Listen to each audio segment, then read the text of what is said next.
Welcome to Luca and Miguel. Enjoy the video. You'll begin by making sure both devices are ready.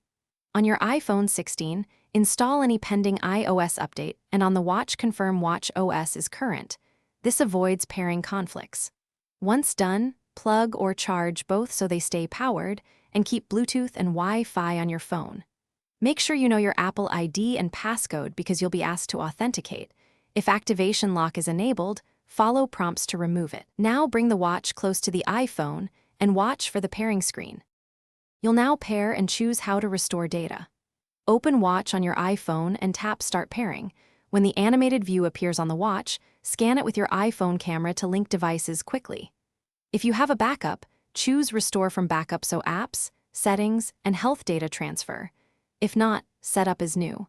Make sure you sign into your Apple ID when prompted and select which settings to sync like Apple Pay and Activity. Wait through app reinstallation and sync. This can take several minutes. Finish by verifying key features work.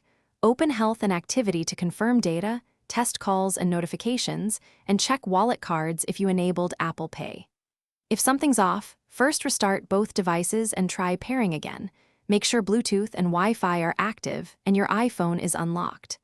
If pairing repeatedly fails, toggle Bluetooth or reset network settings on the iPhone, then retry.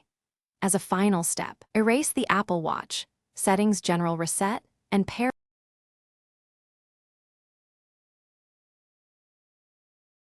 Thanks for watching and please subscribe. It's the best investment you'll ever make.